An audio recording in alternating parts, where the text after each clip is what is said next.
Do something different the next 90 days than you did the last 90 days, like picking up the books to read. Do something different, like the new health disciplines, relationship with your family, whatever it is, doesn't matter how small it is. You'll start doing different things with the same circumstances. Since we cannot change the circumstances, but we can change ourselves. We can change what we do. Then he gave me another secret to success when he said, what you have at the moment, Mr. Rohn, you've attracted by the person you've become. What you have at the moment, you've attracted by the person you've become. Few little simple principles here. Once you understand these, it starts to explain so much. Now, sometimes it's a little tough to take, blaming yourself instead of the marketplace, taking responsibility instead of putting it off on someone else. That transition sometimes is a challenging mission. And this one was a little tough for me. He said, Mr. Rohn, you've got pennies in your pocket, you've got nothing in the bank, the creditors are calling, you're behind on your promises. He says, here's how that occurred. You've attracted, up until now, you've attracted the things to you because of the person you've become. Now I said, well, how can I change all that? He said, very simple. If you will change, everything will change for you. You don't have to change what's outside. All you've got to change is what's inside. To have more, you simply have to become more. And then he said, don't wish it was easier. Wish you were better. Don't wish for less problems. Wish for more skills. Start working on yourself, making these personal changes. And he said, it'll all change for you. Shel said, here's the secret, Mr. Rohn. Learn to work harder on yourself than you do on your job. Once I got that, it turned my life around. Learn to work harder on yourself than you do on your job. He said, if you work hard on your job, you'll make a living. If you work hard on yourself, you can make a fortune. If you would have known me at age 25, you would have said, Jim Rohn's a hard worker. If you'd have known me, you'd have said that. I'm the guy, I don't mind coming a little bit early, staying a little bit late. I don't mind that. You'd have said, well, Jim Rohn's a hard worker. You say, well, how come he's got pennies in his pocket and nothing in the bank and behind on his promises? Well, I was a hard worker, but I was working hard on my job, not on myself. I'm telling you, if you'll learn that simple little principle and start the process today, latest tomorrow, give you tonight to think it over. And start this whole process of personal development, work on yourself, make yourself more valuable to the marketplace. I'm telling you, you can so dynamically change your income, and economics is the least of the values that you can start earning in terms of equity if you'll start working harder on yourself than you do on your job. Work hard on yourself and develop the skills. Work hard on yourself and develop the graces. All of the stuff necessary to become more valuable to the marketplace. I'm telling you, your whole life can explode into change. Promotions, no problem. Becoming more valuable to the company, I'm telling you, no problem. Money, no problem. Economics, no problem. Future, no problem.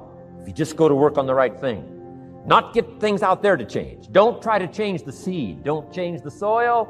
Don't change the sunshine. Don't change the rain. Don't change the mix of seasons. Let the miracle of everything that's available work for you, and start working on the inside. Work on your philosophy. Work on your attitude. Work on your personality. Work on your language. Work on the gift of communication. Work on all of your abilities. And if you'll start making those personal changes, I'm telling you, everything will change for you. Success is something you attract by the person you become. Success is not something you pursue, chase, run after. Success is something you develop, something you become. You attract success. So the whole key to unlock all the treasures, whether it's economic treasures or spiritual treasures, financial, social, personal, every way you can possibly think of, is by your own personal development. And then he added one more, which is so important, and it's probably worth the price of the seminar. Here it is. What you become is much more valuable than what you get. what you become is much more valuable than what you get. The major question to ask on the job is not what am I getting here. The major question to ask on the job is what am I becoming here? Not what am I getting, what am I becoming? So it's very important what you become. Because what you become attracts. If you become cynical, you attract cynicism. What you become attracts. So this whole subject of personal development was so vitally important to me. It changed my life. I was a millionaire by age 31. And that was just the economic part of it. It took me 6 years from age 25 to age 31. It was unbelievable. Mr. Schoaf, over a 5-year period before he died at age 49, who taught me some extraordinarily simple things. He only went to the 9th grade in school, never finished high school, never went to college, never went to university. So he put his ideas and his experiences in very simple language, which I think for me, kid from the farms of Idaho, that simplicity was so important. Because if it would have been technical, I'd have missed it. If it would have been mystic, I would have, backed away. But it was just basic, blunt, ABC, familiar stuff that I hadn't thought of before. And he did start to remind me, and those ideas changed my life. Mr. Schoaf was the one when I said, this is all they pay. He said, you've been working 6 years, Mr. Rohn, how come you're not doing better? And I said, this is all the company pays. He says, well, that's not true. I said, no, this is my paycheck. This is all the company pays. He said, no, this is all the company pays you. I thought, that's a new way to look at it, right? He said, doesn't the company pay 2, 3, 4, 5 times this amount to other people? I said, well, yes. He said, well, then this is not all the company pays. It's all they pay you. And if you qualified, wouldn't your income grow 2, 3, 4, 5 times? I said, I suppose. So he said, we don't have to work on the company. We have to work on you. See, that was the beginning of what he called the phrase personal development. I told him things cost too much. He said, no, you can't afford them. I thought, well, that's a new concept. I hadn't thought about that. We put some of the valuable things on the high shelf, so you can't get to them until you qualify. If you want the things on the higher shelf, you got to stand on the books you read. Every book you read, you get to stand a little higher so you can get the things on the higher shelf. See, I learned those concepts. It was so incredible. And here was the most important one. Success is something you attract by the person you become. See, that phrase changed my life. Success is something you attract by the person you become. Success is not something you pursue. It's like chasing a butterfly. You can't quite catch it. Success is something you attract by becoming an attractive person. See, those were new concepts to me. I'm just working hard trying to make a living. Here's what he said to me. This changed my life. I got a chance to teach this in Moscow and across Russia. 3 visits, now the 4th. Here's what Schoaf taught me. Profits are better than wages. Nobody taught me that in high school. Nobody taught me that. I went to 1 year of college. Nobody taught me. Profits are better than wages. Wages make you a living. Profits make you a fortune. And how could you work on both a living and a fortune? He said, well, you could start part-time working on your fortune while you're working full-time on your living. I thought, wow. Now, he said, it's fun to get up in the morning. Not just getting up, go to work to pay the rent, but to get up to go to work to make a fortune. First, to make a living for my family. Second, to make a fortune. And he taught me how to make both a living and a fortune. Guess what I did? I learned how to make both a living and a fortune. And I found out anybody could do it once they get the information. And at age 25, I started receiving this extraordinary information. Here's what he said. Your income is directly related to your philosophy, not to the economy. I thought, no one ever told me that. I kept hoping the economy would change. He said, no, your philosophy has to change. I assured him that I had my fingers crossed. He said, that won't help. Then what could I do to change my income and multiply it by 2, by 3, by 5, by 10, and then multiply it by 10 again? What could I do? And he started giving me the disciplines and the process of learning the skills to change my life.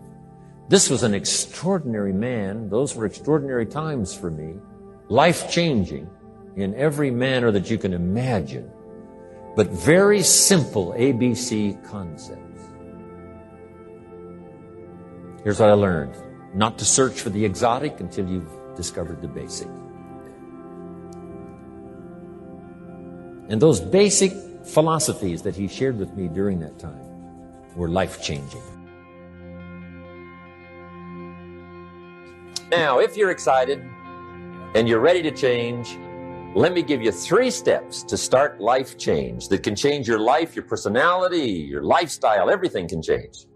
Here's the steps. Number 1, find out how things work. The first key to doing better is find out. To change your life, really, you need ideas. There isn't anything an idea can't change. And Schoff taught me the major problem is lack of an idea, not a problem. At first, I didn't have any money. I said to Mr. Schoff, I don't have any money. He said, that's not a problem. Now, see, up until then, I always thought it was. Right? I was confused. He said, no, the problem is lack of an idea on how to create money and wealth. It isn't lack of money, it's lack of ideas. So if you get the ideas, see, you can change anything. Now, to get ideas, you need a constant study of finding out. Now, Schoff also said, when you find out something that works, put the information in your journal. Don't use your head for a filing cabinet. Put it in your journal so that you can do the next best thing. Repetition, repetition, repetition. Go over it. And if you repeat it, go over it, sure enough, someday, some mysterious day, the idea takes root, starts to grow, and shows up in your bank account, and your dress, and your personality, and your lifestyle. But capture the ideas in your journal. Find out how things work. Schoff gave me this word for my life change. He said, study. Great word. If you wish to be successful, study success. If you wish to be happy, study happiness. If you wish to be wealthy, study wealth. Don't leave it to chance. Make it a study. Some people just go through the day with their fingers crossed. See, that won't do it. You've got to study the things that can change your economic, social, spiritual, personal life.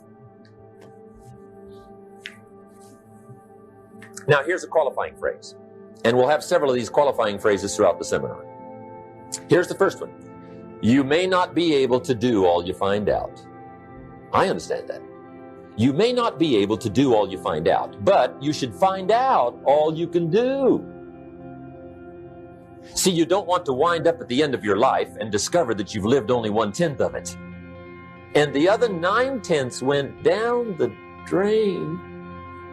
Not for lack of opportunity, for lack of information. So that's number 1, find out how things work. Now here's the best human virtue for finding out, curiosity. Make a note of that. Curiosity. Be curious. You might add a word to it that'll help. Childish curiosity.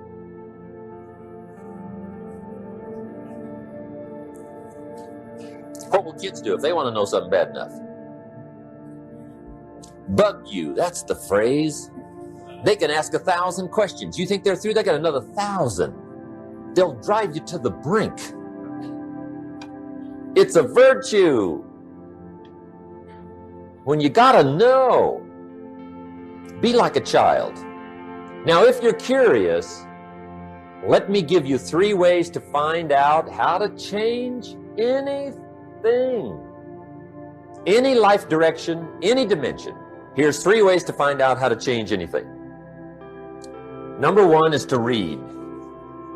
Become a good reader. All of the successful people I know and work with around the world, they're all good readers. Curiosity drives them to read. They got to know. They just read.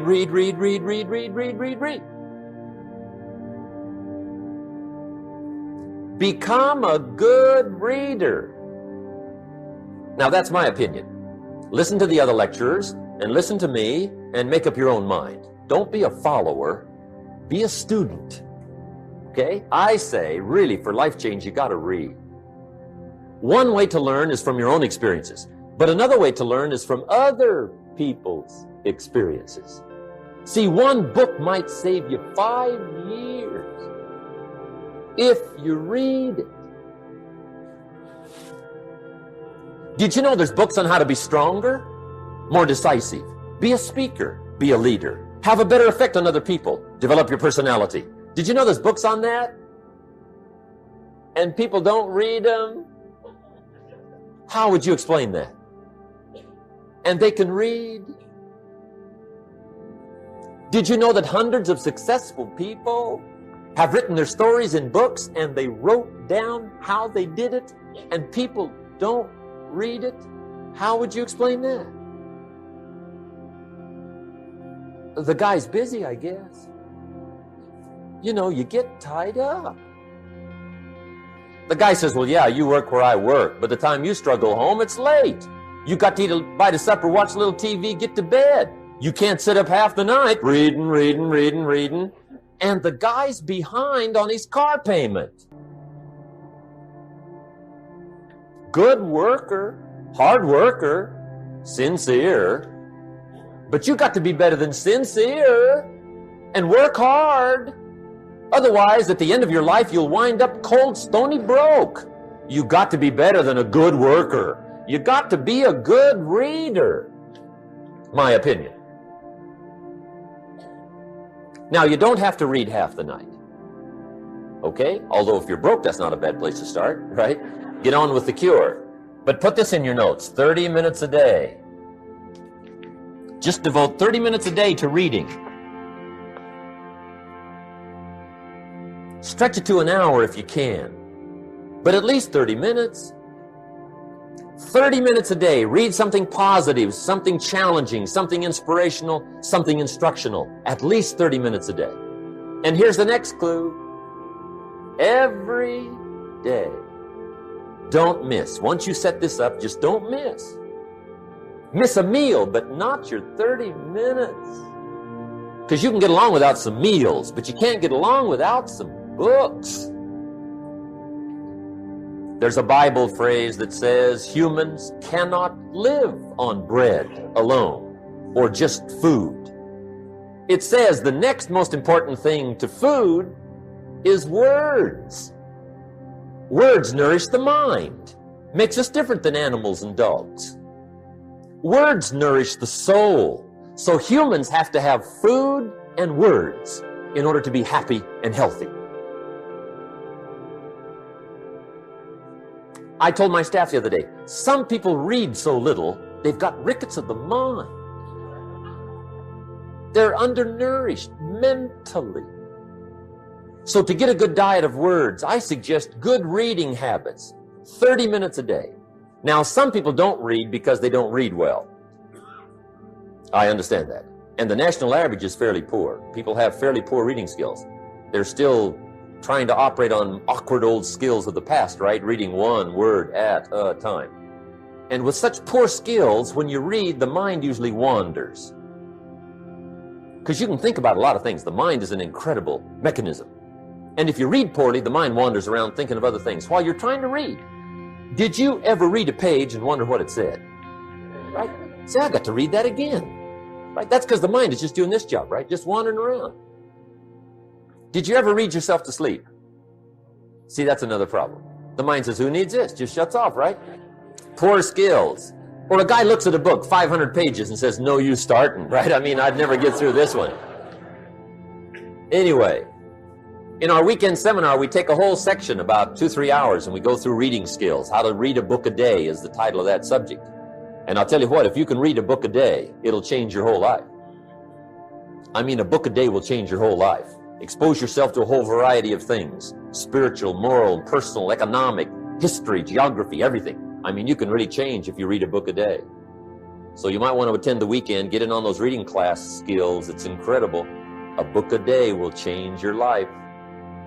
But hey, whether you read slow or fast, or whether you read awkwardly or whether you read well, here's the key. Read. Don't miss. Here's what reading is.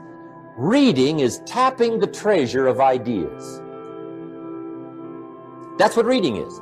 Tapping the treasure of ideas. And ideas can change any part of your life.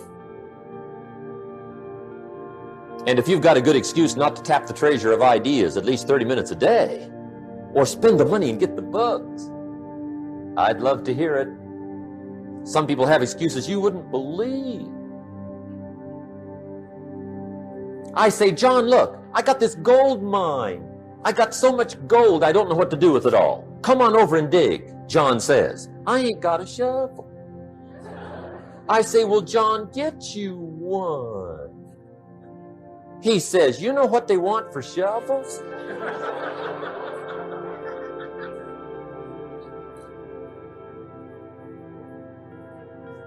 Let me give you the 2 books that started my library at age 25. My library now is worth many, many, many thousands of dollars, but it started with 2 books. Mr. Shoaff recommended these to me, got me started. Shoaff said, become self-educated. He said, standard education will get you standard results. And you can check those numbers and see if that's what you want. But if you want to go beyond that, you now have got to become self-educated. So he got me started on my library. He said, one of the ways is build your library. Now, I had a Bible, right? That was 66 books, so that's a pretty good deal. But here's what else he recommended. He said, number 1, get the book, Think and Grow Rich, by Napoleon Hill. Think and Grow Rich, if you don't already have it. The title should intrigue you. Think and Grow Rich. I found that book in a secondhand bookstore. I paid 47 cents for it. I've still got it. It's one of the rare hardback covers. I read it several dozen times. Shoaff taught me, repetition is the mother of skill. Some of the ideas in that book helped to change my life. As I look back on it now, the book was worth several $100,000, and I bought it for 47 cents. What a lesson I learned, the difference between cost and value. Before I met Mr. Shoaff, I used to ask, how much does it cost? After I met Mr. Shoaff, I asked, how much is it worth? I started basing my life on worth instead of cost, and everything changed. But that was book 1, Think and Grow Rich. The second book he recommended I get was a book on nutrition. Shoaff said, study nutrition. I think that first book was by Adele Davis. Eat Right to Keep Fit, I think. I've got lots of them now, but I think that was the first one. Shoaff said study nutrition, and there's all kinds of books on nutrition. Just read them all. Some are a little weird, but read them all. Right? If you're weird, do the weird stuff. I mean, whatever. But read them, then make up your own mind. Remember, don't read and become a follower. Read and become a student. Make up your mind, find a plan that works good for you, but get the books on nutrition. Here's what Mr. Shoaff said to me. Vitality plays an important part in doing well. Vitality. He said some people don't do well because they don't feel well. It's not that they're not intelligent. It's that they're ill. They don't have the zing and the fire and the vitality to do well. So he put it right on me about studying nutrition. He said, Jim, you wouldn't believe it. He said, I got this friend of mine raises racehorses. The guy's got 9 books on how to feed horses. He does not have a book on how to feed himself. He said, my friend studies horse nutrition. Studies it. Vitamins, minerals, trace minerals, protein, amino acids, carbohydrates, fats, enzymes, proper balance for his horses. Shoaff said, he's a fanatic. And he said, you ought to see his horses. They're magnificent, beautiful, powerful animals. They can run like the wind. And he said, you ought to see him. He's a wreck. He said, the guy feeds his horses better than he feeds himself. Do you believe that? In my later studies, I discovered Some people feed their dogs better than they feed their kids, if you can believe that. Anyway, I didn't mean to give you a health lecture here tonight, okay? But hey, take care of yourself. Work on that part because it's one of the answers to doing well. There's even a Bible phrase that says, many times the spirit is willing, but the body's weak. Now see, you're in trouble. And that is a problem. You wake up in the morning and the mind says, let's go get them. And the body says, I can't even get out of bed. So you got to work on both sides of this, right? Okay. But get your library started. Get the books. Put it together. Books are the trademark of civilization. It's fascinating to walk into someone's home and browse through their library because your library says something about you. So put your reading together. Very important. Here's the second way to find out how to change your life, and that's to listen. Get around successful people and listen. Now, you can also learn from unsuccessful people. Take notes on both, negative and positive.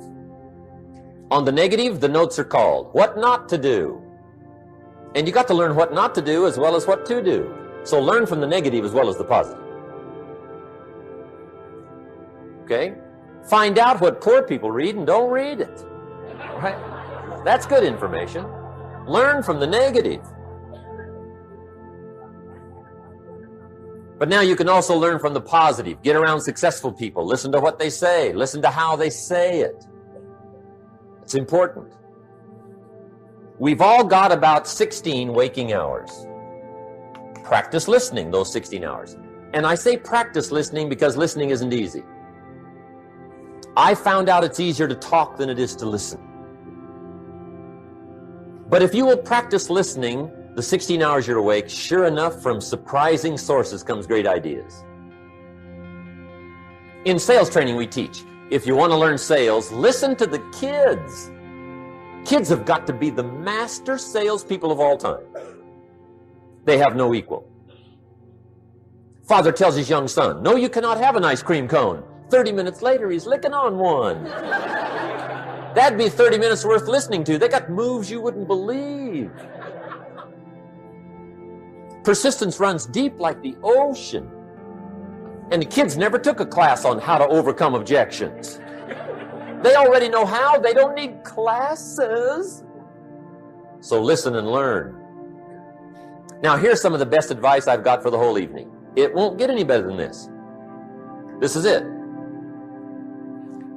Poor people ought to take rich people out to dinner and listen. That's some of the best I got. If a guy's not doing well, one of the first things he ought to do is find a guy that is doing well and offer to buy him his dinner. Spend $50, $60, $80, $100. Go for the full 9 course. Start him on the juices and hors d'oeuvres. Get him started talking. The salad takes 15 minutes. Keep it rolling. Biggest steak in town takes 45. Keep it rolling. Pour on the dessert. Stretch that meal out about 2 hours. If you get a successful person to eat and talk for 2 hours, they're liable to drop ideas in your lap, change your life. Multiply your income by 2, by 3, by 5. But you're right. Poor people don't usually take rich people out to dinner. That's the problem. The guy said he's rich, let him buy his own dinner. I'm not coming up with any money. And he says, besides, you work where I work. By the time you struggle home, it's late. You're lucky to get your own supper, let alone running around trying to find a rich man to feed. And the guy's behind on his house payment. Good worker, hard worker, sincere. But you got to be better than sincere. Work hard. You wind up broke. You got to be better than a good worker. You got to be a good listener. And remember, what you read and what you hear, put the good stuff in your journal. Now, here's the third way to find out how to change your life, and that's to observe. You can pick up a lot of ideas just by watching. Get around successful people and watch. Here's why. Success leaves clues. Watch how the man shakes hands. Watch how the lady responds. People who do well do certain things over and over and over and over. And if you're clever, you can pick them up. Watch it all. If a guy's making $10,000 a month, I'd watch how he walks. Maybe that's it. Copy his funny little walk. Somebody says, well, that's kind of a silly walk. Say, it's 10,000. I haven't got the money yet, but I got the walk. It's bound to start somewhere. What I ask you tonight is to be unusual and be a good observer of what's going on. You can pick up ideas that can change your life starting tomorrow. Just be a more careful observer. Now remember, there's two ways to see. One is called sight. See with your eyes. The other one is called insight. See with your mind. See with your eyes, you'll see things. See with your mind, you'll see answers. Put your eyes and your mind to work. And the best advice on developing sight and insight is pay attention. Don't miss anything. In the weekend seminar we teach, one of the greatest fatalities to success is preoccupation, lack of concentration. The guy's mind wanders. See, you wind up average. You've got to learn to zero in and concentrate. I read a good article one time, Reader's Digest. The title was, Wherever You Are, Be There. Excellent. Don't miss anything. Now, we've lingered a little bit long on number one here for personal development. Find out how things work, but it's so very important finding out. And I've given you 3 ways to find out. Now, here's the second step to personal development. Okay, number 1 was find out how things work. Here's number 2. Go to work. You must now take action on what you found out. In doing business around the world, we call it game plan. Put together your game plan. One of the major things we teach on the weekend seminars, game plans. How to game plan your office. If you're in sales, you need a game plan. Kids need a game plan. You need a home game plan, social game plan, a business game plan. Everybody needs game plans. Financial independence, game plan. Your investment, game plan. Don't think in your head. Put it on paper. Don't operate out of your mind. Operate from paper. I often ask somebody, what are you going to do the next 6 months? And somebody starts to tell me. I say, no, don't tell me. Show me. Show me your game plan for the next 6 months. Then I can look at things and maybe I can help. But you got to operate from paper. Put it on a game plan. Take action on what you found out. Now here's the best word I know of to go with action. Massive. See, that'll change everything. Massive action is called the cure-all. If you're going to make calls, make a few thousand. If you're going to make contacts, make a few thousand. If you're going to knock on doors, knock on a few thousand. See, that'll change everything. Here's the language of the poor. I'll try it a time or two and see what happens. It's the way poor people talk. The guy says, well, I'll give it 30 days. 30 days. You could guess his bank balance. You've got to have a better game plan. So here's one of the major things to do starting tomorrow. Take a look at your game plan. If it isn't loaded with massive action, change it tomorrow. Action. The formula really works like this. Pick up a good idea, take heavy action. Pick up a couple of good ideas, take heavy action. That's the formula for success. Heavy action.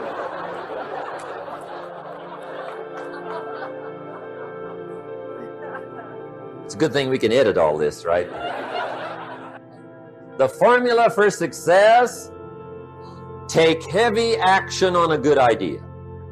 right? That's the ratio. Now here's the key. Don't wait till you've learned 2,000 or 3,000 things. Because that way you'll use up all the time. And you could wind up smart and broke. And hey, it's okay to be dumb and broke. But if a guy's smart and broke, that's pitiful. Don't let your learning lead to knowledge. You'll become a fool. Let your learning lead to action. You can become wealthy. And there's many kinds of wealth. I understand that. Not just money. Money's one of the least of all values. I know some people with a lot of money that are very poor. Evita sings, as for fortune and as for fame, they are illusions. They're not the solutions they promise to be. So there's all kinds of wealth, but to get a big share coming your way, you've got to have a heavy action game plan. Now here's the third step to personal development, and we'll wrap up personal development.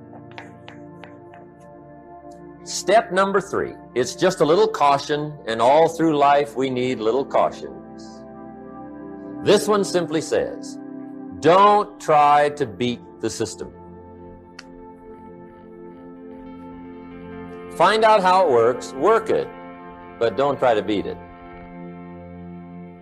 Some people learn just enough to start slicing it, shading it, thinning it, cutting corners, and looking for cheap answers. See, don't fall for that. You'll wind up with a cheap life. Find out how it works best and do it that way. Even though it seems to take a little longer, do it right. Don't compromise with right. Now, under this step, here's another key. Be a quick learner. Don't let it take long to teach you.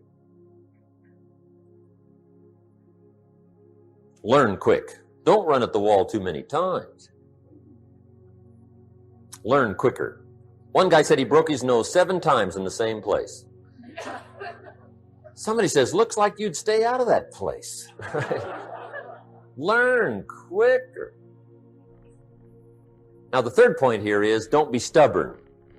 See, some people won't change even when a better way comes. They say, well, I've been doing it this way 30 years. Hey, be ready for change. If it's a better way, go for it. But don't try to beat it. Or you'll be like the guy that went to Las Vegas. He didn't have much money, so he didn't want to risk his money gambling. But he gets to Las Vegas and the jackpot bells are ringing, the money's flowing, the lights are flashing, and he can't help himself. He's got to gamble. But instead of gambling with his cash, he decides to play the mental gambling game. And the brilliant scheme he worked out goes like this. He'd pick a number like number 3. Mentally, he would bet a certain amount of money on the number. And whether it won or lost, he would jot down that amount in his little pad. I would have won $5 if I'd have made that bet, just to keep track of it, win or lose. That way, come midnight, he can calculate how he's doing, win or loser, how much, only not his money. Keep his money. Just play this mental gambling game. So here he is around the gambling table, everybody else shelling out their hard-earned cash. He's got this brilliant scheme. Instead of betting with his money, he's betting with his mind, and he lost his mind. Which means don't try to beat the system, I guess. Let's talk about some more parts of personal development. Here's the first one. Physical. The physical side. Got to take care of yourself. Do not neglect to take care of yourself. Good phraseology used in the Bible, in my amateur way, but let me put it to you best I can. Here's what it says. Treat your body like a temple. That's a good phrase, good suggestion. A temple meaning something you take extremely good care of. A temple. That's a good phrase. Treat your body like a temple, not a woodshed. A temple. A temple. Take good care. It's the only place you've got to live currently. The temple. Nutrition.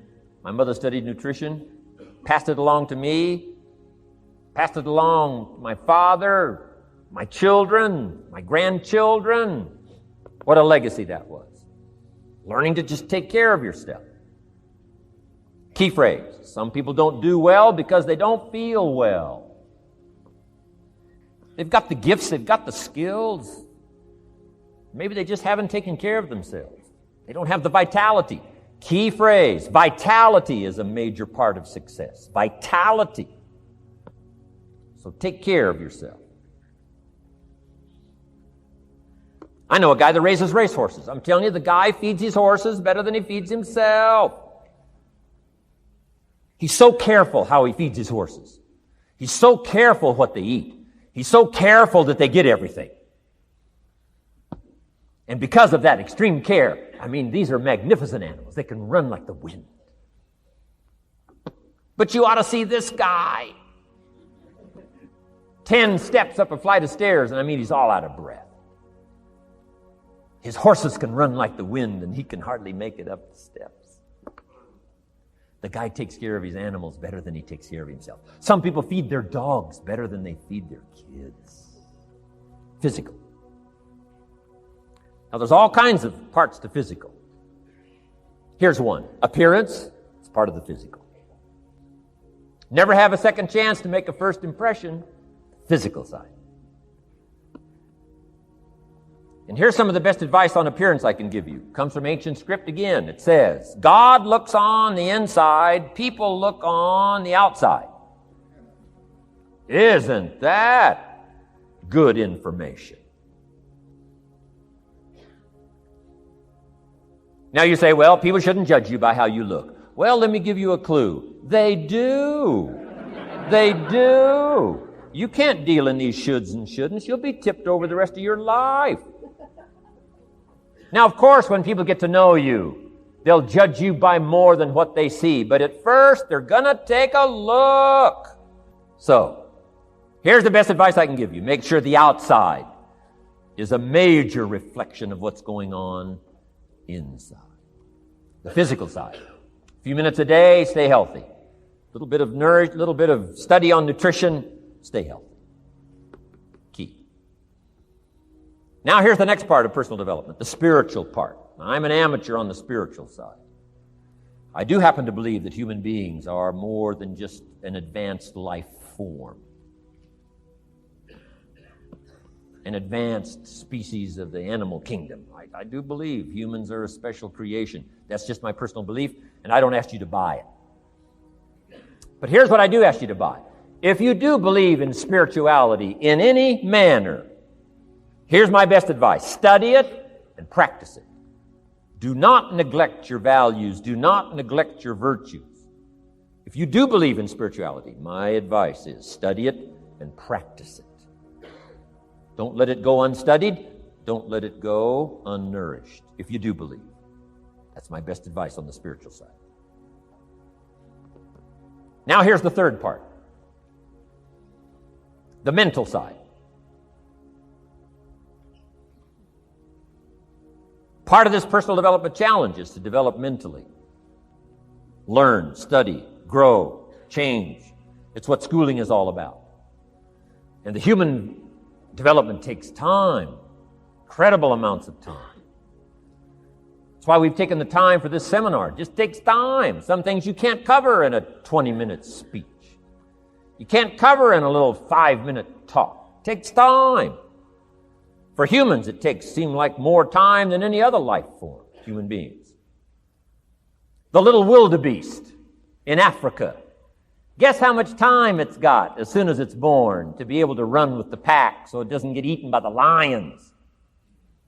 Guess how much time it's got? A few minutes. Not hours, not days, minutes. Wow. But the human baby, wow. After 16 years, we're not sure. Right? Unbelievable amount of time it takes. So it does take time for personal development. It does take time for spiritual development, physical development. But here's also what takes time, and that's your mental development. Feeding the mind. Nourishing the mind. Some people read so little, they got rickets of the mind. They couldn't give you a good, strong argument as to their own personal beliefs. I'm telling you got to be able to pick up those ideologies. You got to be able to pick up the philosophy. And here's the next part. You got to be able to defend it. If you can't defend your virtues and if you can't defend your values, I'm telling you, even in the 90s, you'll fall prey to philosophies that are not in your best interest. And we've got to help our teenagers, we've got to help our kids especially to be able to debate the major life issues, the political issues and the social issues and the religious issues and the spiritual issues and the nutritional issues and the economic issues and all of the rest of the issues that are valuable for us to build the kind of equities we want. You got to get yourself ready. And one of the ways you got to get ready is not just physical and not just spiritual. You got to get ready mentally. And this is where Shof went to work on me, to be ready mentally, to develop the philosophy and also be able to defend your virtues and your values.